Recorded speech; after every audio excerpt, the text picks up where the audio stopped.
So thank you very much, Eckhart. So this is a little bit of a switch away from biology to energy conversion, and but it's kind of equally compelling problem of our time. And I'll discuss. Oh, I'm sorry, wrong talk.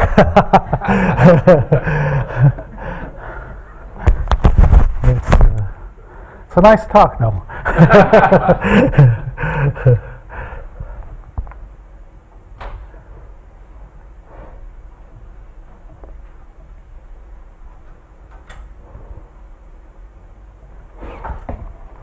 Okay, that looks better. Okay, so it's about a method for the direct conversion of heat to electricity.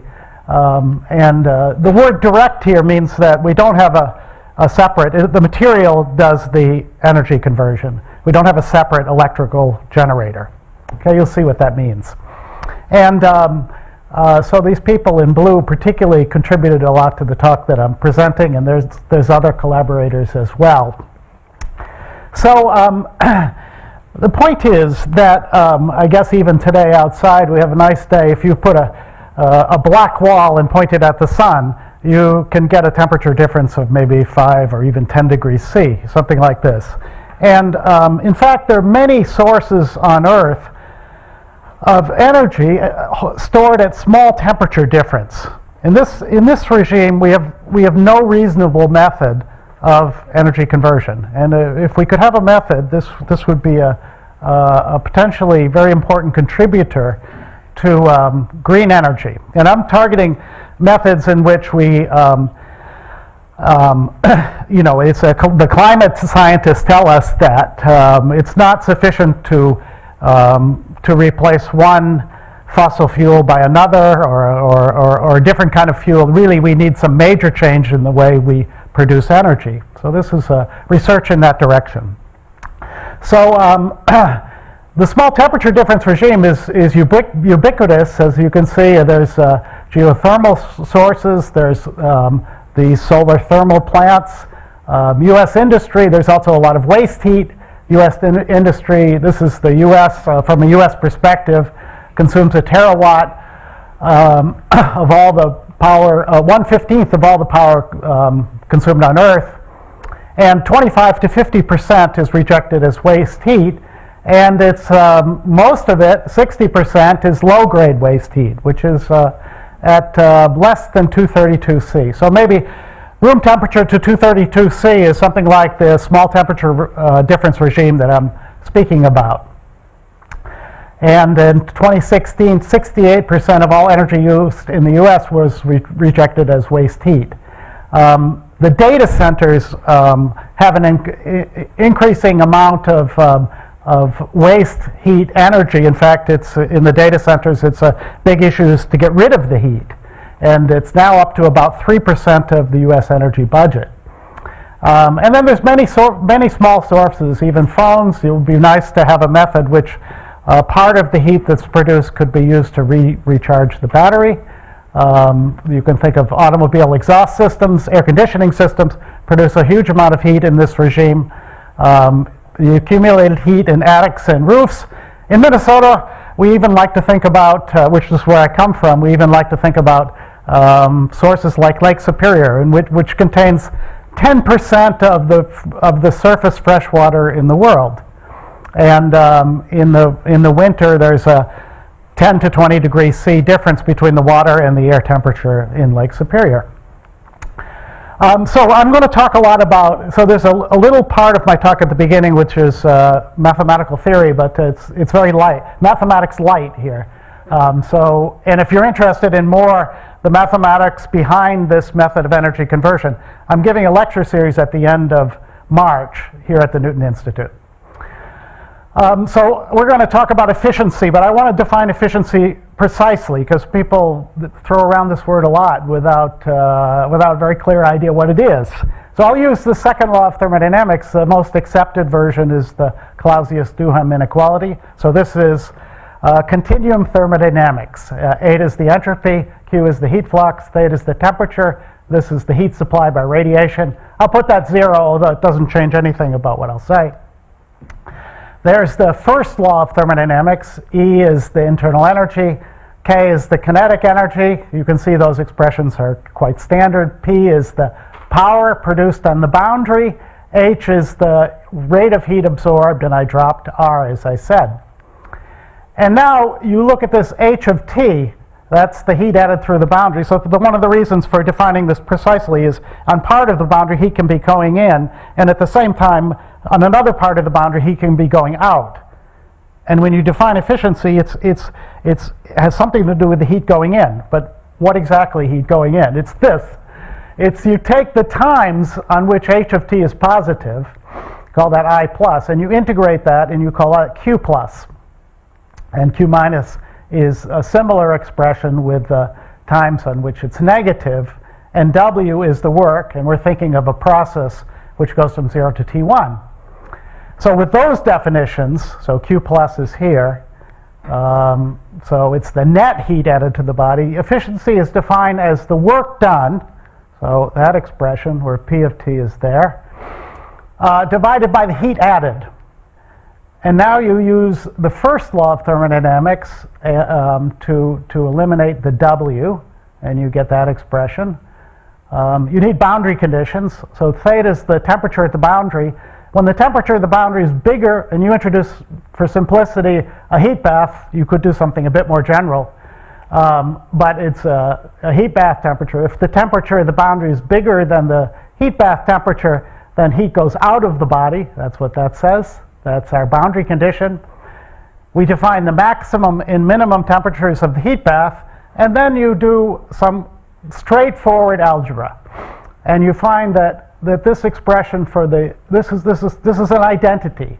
You simply substitute for delta E plus delta K from the first law of thermodynamics, and you play around with the terms, and you get this. So this is an exact expression for the efficiency. But now you notice that H of T is positive, and theta E, the heat bath temperature at any time, is always less than the maximum temperature of the heat bath. So this integrand is positive. This integrand is positive. This is the Clausius-Duhem inequality. So this is positive, and this is also positive by the assumptions. So if you have a process in which the energy comes back to its original value, the kinetic energy comes back to its original value, on average, these are averages, these are integrated over the domain, and the entropy comes back to its original value, then because this is positive, and that's a minus sign, the efficiency is less than or equal to 1 minus the minimum temperature over the maximum temperature. That's the famous Carnot efficiency of a heat engine. You can see, in fact, if you're interested in thermodynamics, that this efficiency estimate is more or less equivalent to the second law of thermodynamics via the Clausius-Duhem inequality. Okay, so now what I did is I took efficiency. Is are measured efficiencies now. They should be less than this. And I fixed the minimum temperature to be room temperature. And this is from this source. And the maximum temperature is the heat source temperature. And you can put, well, first of all, the Carnot efficiency, 1 minus theta min over theta max is that black line. And you can put all our many proposed and present sources of energy in society on this graph. In addition, since we're dealing with a small temperature difference regime, we also put some curves that have to do with thermoelectrics. So you can see they fall along this line. One particular line of interest is if instead of using that temperature, the boundary condition I used before, if you put, you account for the finite rate of heat transfer between the heat bath and the body and also the cold by using the most simple law, Newton's law of cooling, and you use a reasonable constant for that, then you get the Curzon-Alborn limit, which is this dashed line, which fits slightly above most of our methods of energy conversion. Okay, so we're interested in the small temperature difference regime. So we are going to be down there. And as you can see, there's no good method in this regime. There are ubiquitous natural and waste heat sources in this regime. And there's no, as I said, no reasonable method. So the goal of this research is to find a method of energy conversion for the small temperature difference regime. Okay. And we think in terms of, our idea is to work with multiferroic materials. So most people think about multiferroic materials, those are materials which combine strain, magnetization, electric field, and stress, coupled to variables like strain and magnetization and polarization. And most of the people think in terms of linear property relationships somehow summarized by this diagram. But this would not be very useful for our purposes. But what we really need is also a latent heat. So we think in terms of phase transformations. So we think in terms of, this is a temperature axis. So at high temperature we might have a crystal which is non-magnetic or non-ferroelectric, and then we cool it through a phase transformation and it becomes magnetic or ferroelectric. I'm going to discuss both cases. Or the high temperature phase could be magnetic or ferroelectric, and you have this phase transformation, and we have this latent heat. And the key aspect of first order phase transformations is the same aspect which is used in steam generation of power. It's the fact that you have this mixed phase region. From a mathematical point of view, you have an additional independent variable called the volume fraction of the two phases. And you can adjust that to make Carnot and high efficiency cycles. You can essentially draw any rectangle in this diagram and you can have a Carnot cycle. With single phase materials, even with these mixtures of properties, you have very strong, there are differential equations which describe the adiabats in this material. And to make adiabats together with isotherms so you can make a Carnot cycle is highly restrictive. So the first order phase aspect of the phase transformation is important in this method. Okay, so there's also two other properties that have been already discussed here. There's low hysteresis is essential because hysteresis is the main source of loss in these materials, also for this application. And you certainly want to do this many times. So if you're running your energy conversion device at 1 Hertz for 10 years, you have to have 315 million cycles. So that was already discussed by Eckhart Quandt in this. In fact, I think this room corners the market on people who understand how to make phase transformations reversible.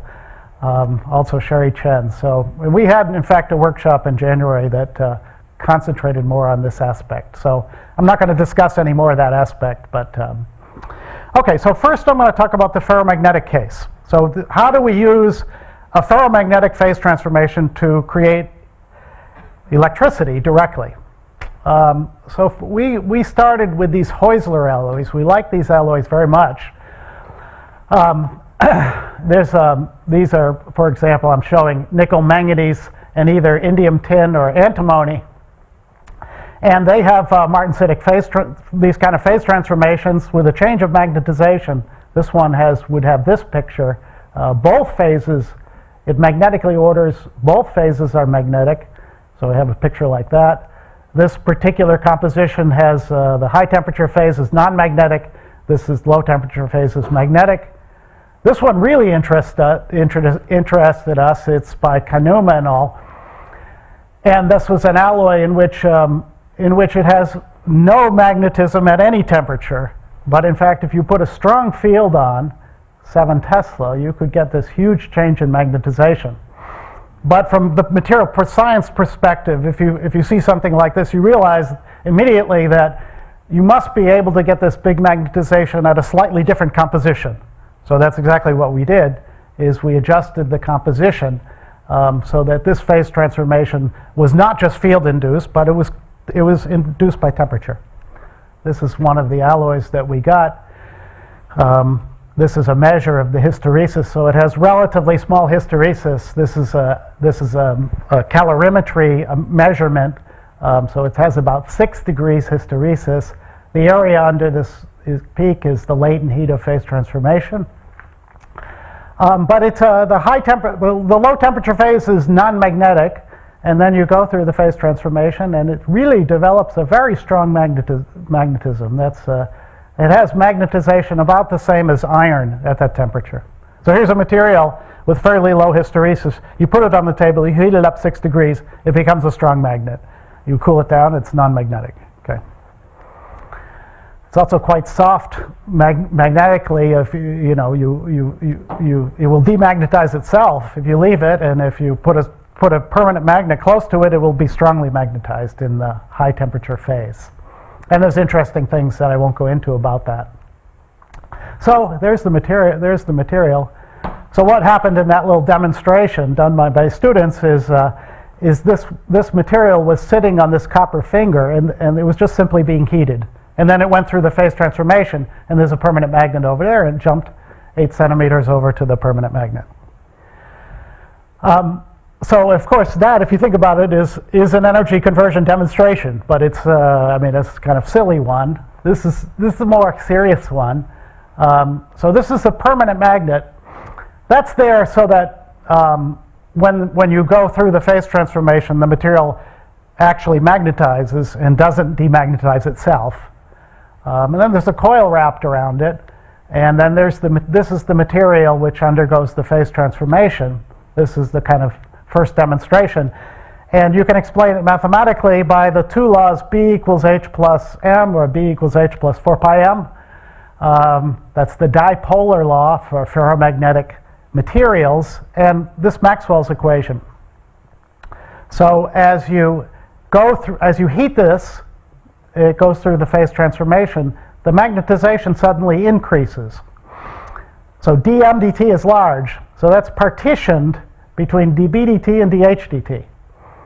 We like the big dm dt to translate into a big dB dt.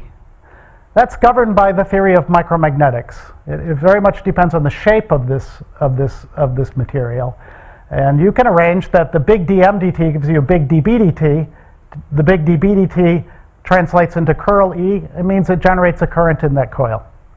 So there's a material where you heat and cool through the phase transformation, and it generates electricity. You can write a little model, which is, I won't go into the details, but with cylindrical symmetry and so forth, write a little model for that, which accounts for those micromagnetic aspect. It accounts for the circuit aspect.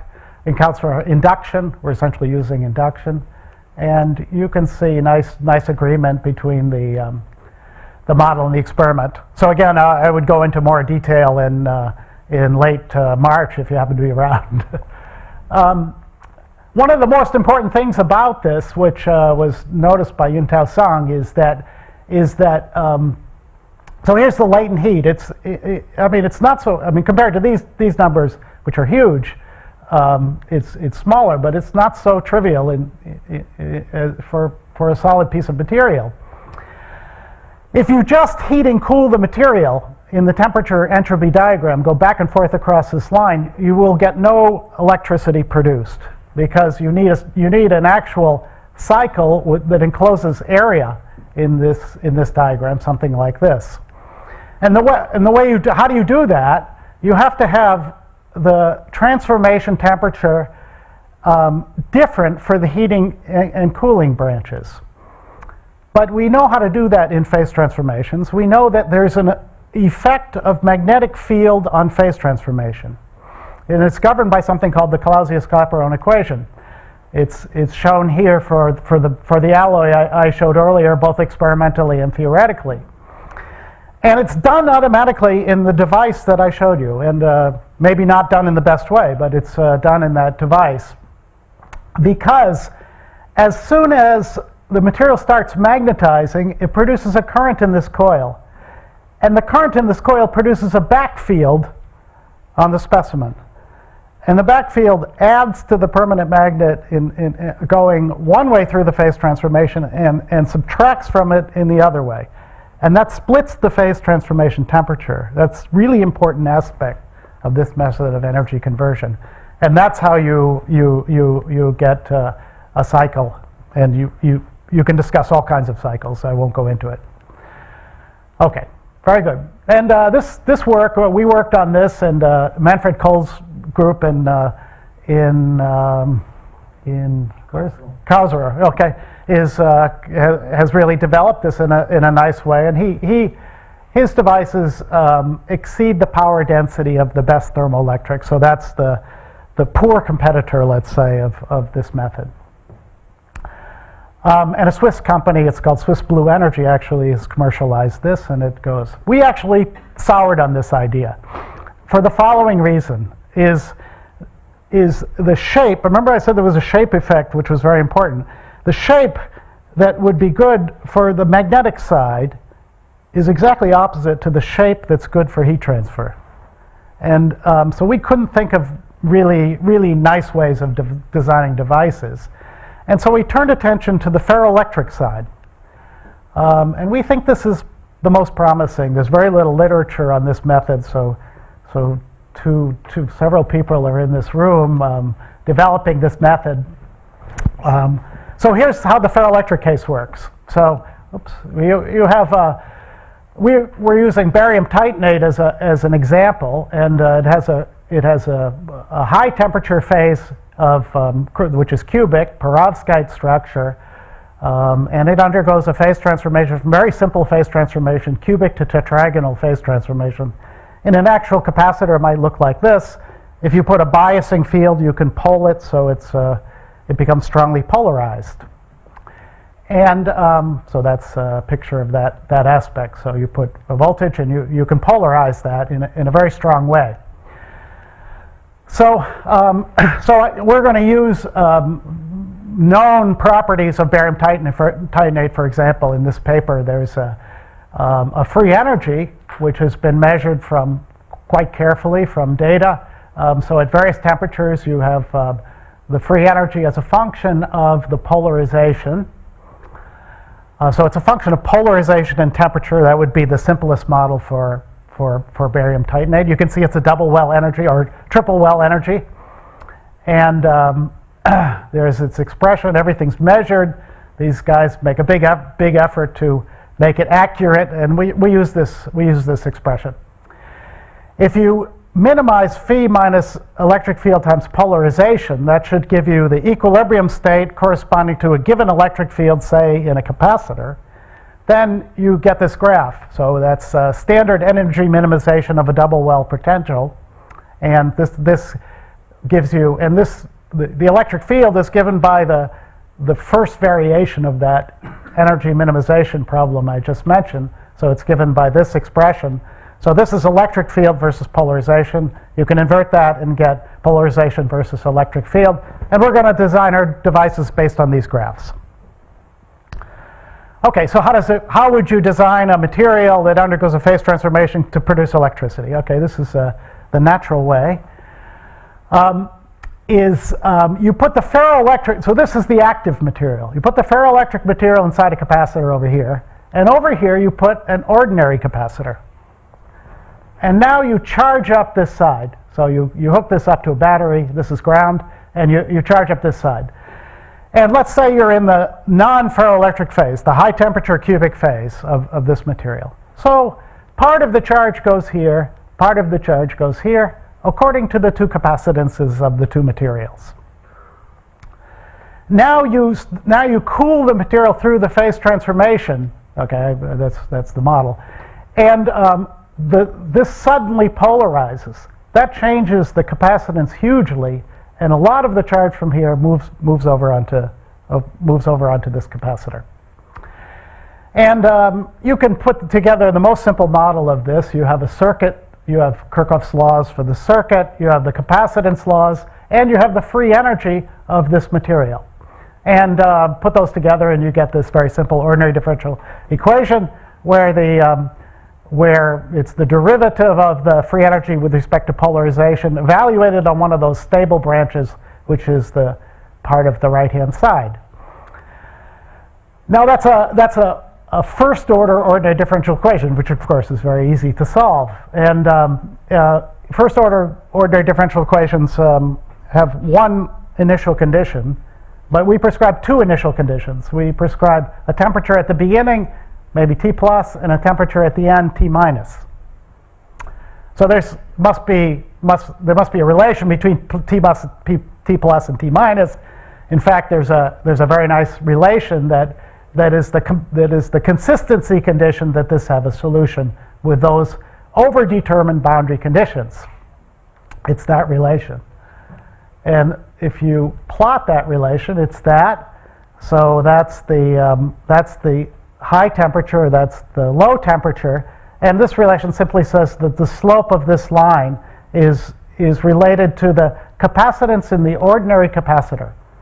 So as you can see, if you want the biggest change in polarization, you try to make the slope as steep as possible. So that's the design criterion for the ordinary capacitor. You can also see that the thickness, it's very important to make capacitors which are very thin as well. D is the thickness of this dielectric.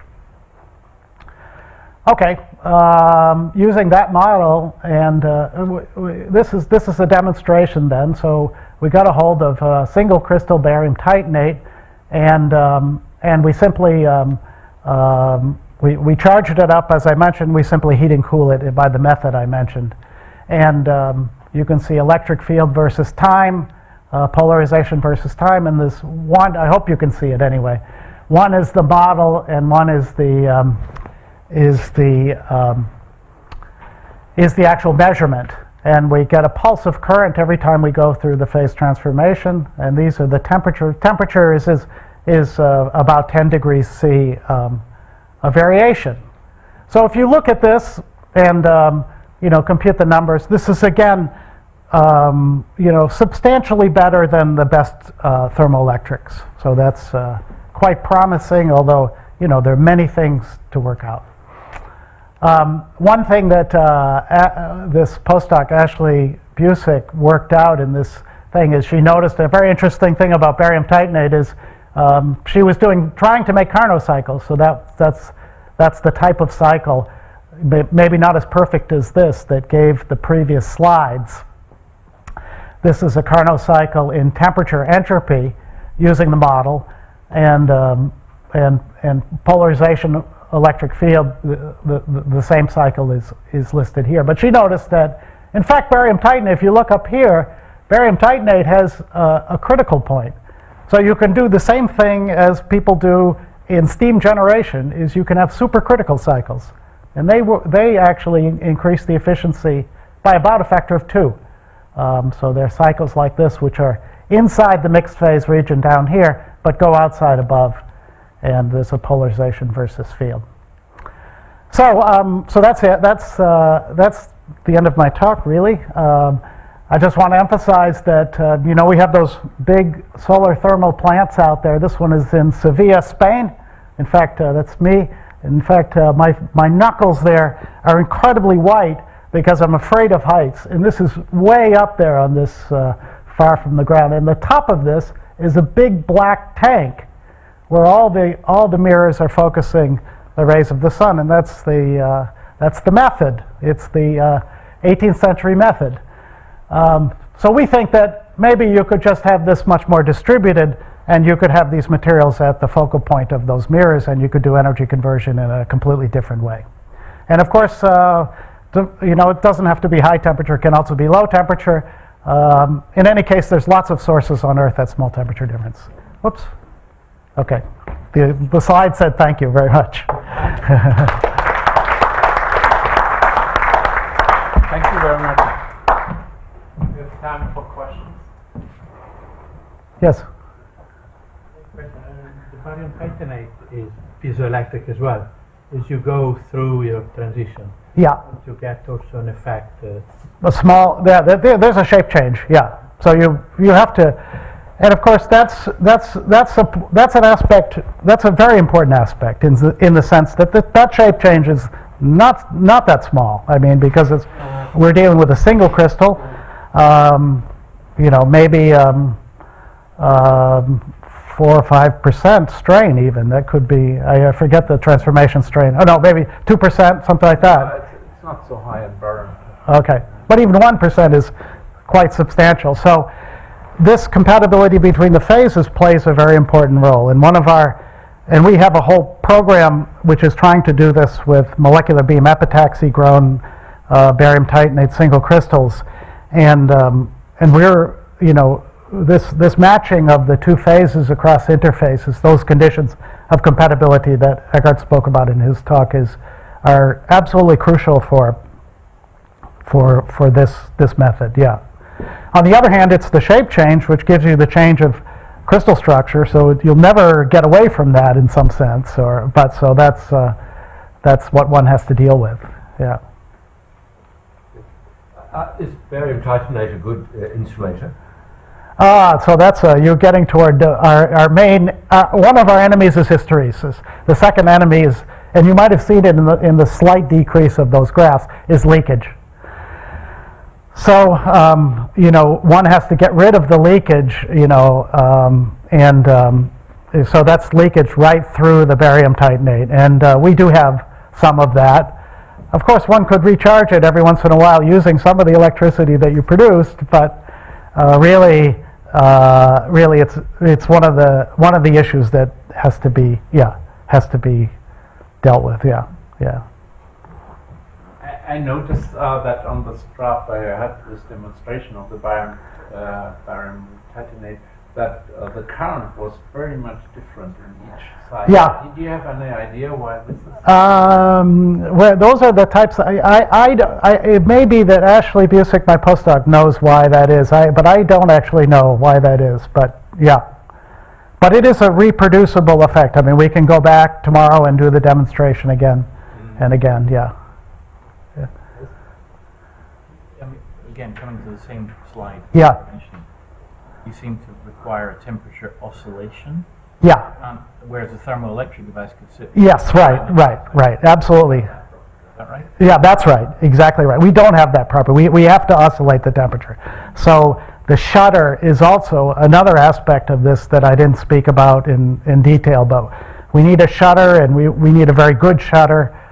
We don't want also to pay too much power in running the shutter, and so and this means also that the epitaxial films, they have numerous advantages, also in terms of the model, but in terms of rapid heat transfer, it's also very important. And we could also have electromagnetic shutter, but they're not so well developed. But that's a very important aspect. Yeah. When you cool down the barium titanate capacitor, how do you ensure you get a single domain that doesn't depolarize? Just the field, the electric field polarizes it automatically. It pulls itself. That's what happens. Yeah, but of course, there is a kind of small threshold for that, yeah, it's not in the model actually, but in barium titanate anyway. That's a relatively small effect. Yeah, it's important though. Yeah. Yes. Well, it's time for that. It was very stimulating. I mean, the temperature is around 100 degrees C. Right. That's where. Yeah. You think of some other. Okay, that's the material. Oh yeah, that's yeah. I mean, there's lots of ferroelectric transitions around, and yes, we're working with other systems and trying to identify particularly highly reversible phase transformations, which are more close to room temperature, would be probably more suitable. Although that temperature is not bad. I mean, one thing about a little bit higher temperature is the cooling, which is always the slow part, can be done quicker. So it depends also on your source too, and so these are interesting trade-offs. Yeah. I think final question. Yeah. I wanted to ask one question about the previous material, the magnetic. Yeah, yeah. Yeah, and I was curious how you went about designing this one, because you had observed something that could be magnetized, and part of the design was not only to devise one temperature transition, actually, where you could go from just like a regular magnet to something that's not magnetic, but in fact it was something where it was not magnetic, it could get magnetized at higher temperature, and then it still loses its magnetic. Yes, yeah. What are the things that go into making something that's not actually magnetic to become magnetic at higher temperature. That's probably the higher. That's a matter of the magnetic properties of the austenite phase, the high temperature phase. You know, it just happened that it's a soft magnet in this case. It's probably a good thing that it's a soft magnet. In other words, so what you're saying is, I could explain maybe a little bit, is that when you go through you're at the low temperature phase, non-magnetic, you heat it to the high temperature phase, it becomes magnetic, but it develops many domains that cancel the average magnetization, and you therefore would not be able to use it. But this biasing, you bias it by a permanent magnet. That was the role of the permanent magnet. So when it goes through the phase transformation, it becomes, the domains all line up, it becomes strongly magnetized. That's not such a hard thing. I mean, it just uses a permanent magnet. It doesn't even have to be very strong, and it will go through. Now, probably it would be more difficult to find a material which is a hard magnet, which would do the right thing when you go through the phase transformation. I suspect that would be more challenging. In other words, it's very easy to have this little permanent magnet there, and so in a way it's much better to be able to have a soft magnetic material as the high temperature phase. Then, yeah. What I was trying to get at is the transition to actually some magnetic domains, whether they ordered or not. I mean, is that so easy to understand how you design something like this? Oh, well, that's the material design issue. That's that's one of the most important developments in phase transformations is to try to find these interesting magnetoelectric properties where it's one phase has it, the other phase doesn't, and then you can do all these fun things, and also you can have transport properties. And it's really a function of the fact that all these electromagnetic properties, and also to some extent transport properties, are sensitive to the lattice parameters. And lattice parameters change at a phase transformation, so you can expect this type of thing. But there's a lot to be done on finding guidelines for finding those materials. First principles calculations have a big role to play in this, and yeah. Okay, thank you again. Yeah, thanks.